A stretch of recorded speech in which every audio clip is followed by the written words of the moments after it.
Well, welcome back. Back in front of the bookcase. Still got all the same stuff over here.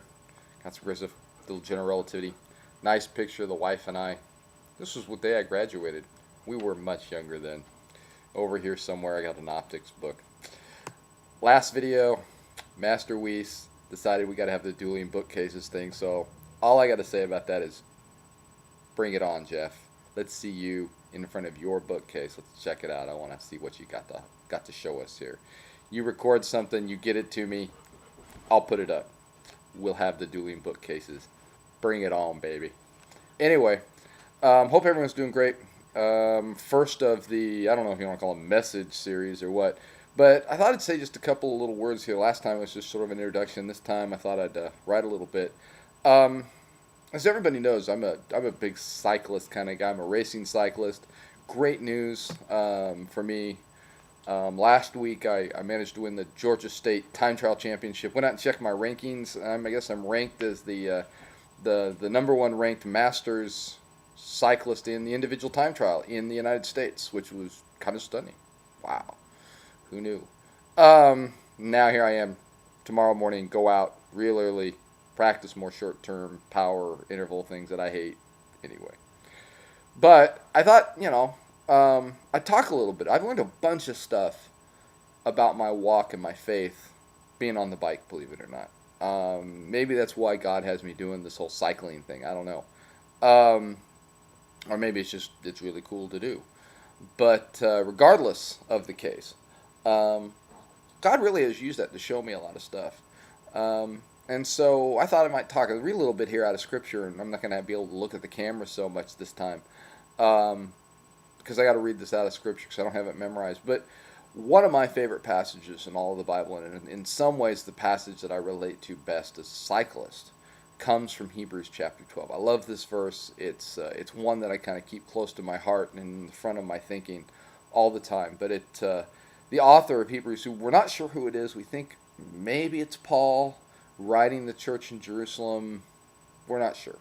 But that's kind of, the scholarship leans that direction for a lot of reasons. But whoever the writer of the book to the Hebrew people is, writes, therefore, and this is in chapter 12, I'm going to read verses about 1 through 3, and I'll talk a little bit about this. But it says, therefore, since we are surrounded by such a great cloud of witnesses, let us throw off everything that hinders and the sin that so easily entangles, and let us run with endurance the race marked out before us.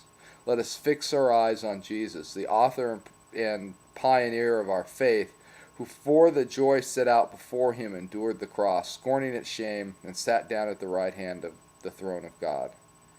Consider him who endured such opposition from sinful men, so that you will not grow weary and lose heart. Incredible passage. There's so much in there. And I probably over the next couple of weeks as I do these things, I'm going to kind of break some of that out, talk a little bit about it, some of these things, little homilies or whatever you want to call these things that I'm doing. Something for you to think about. But the first thing I want to talk a little bit about is the first thing cycling taught me about Christianity.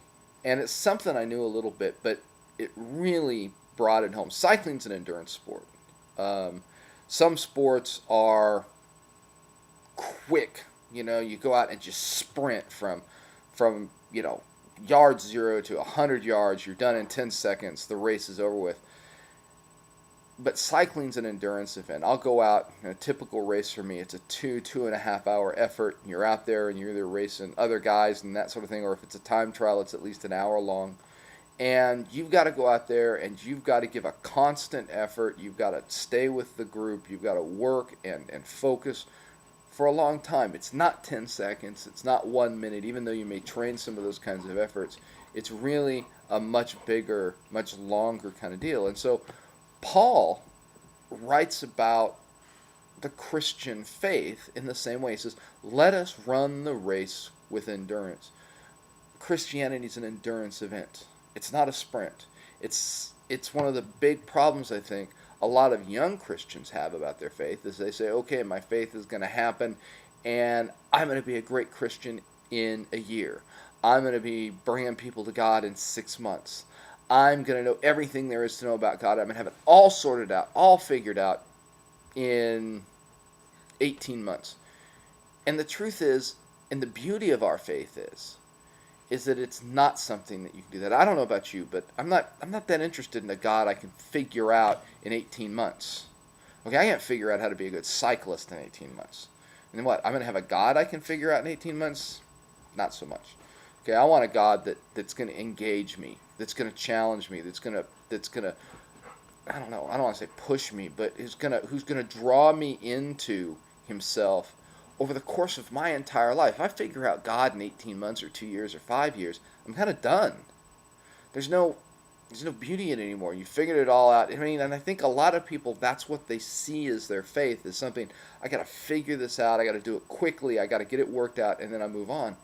I don't think anything could be further from the truth.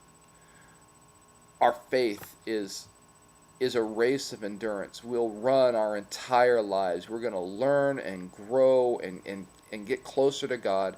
We're going to grow in community with other people who are on the same journey, who are running that same race, who hope at the end of their lives to cross that finish line and to gain the prize that Paul talks about.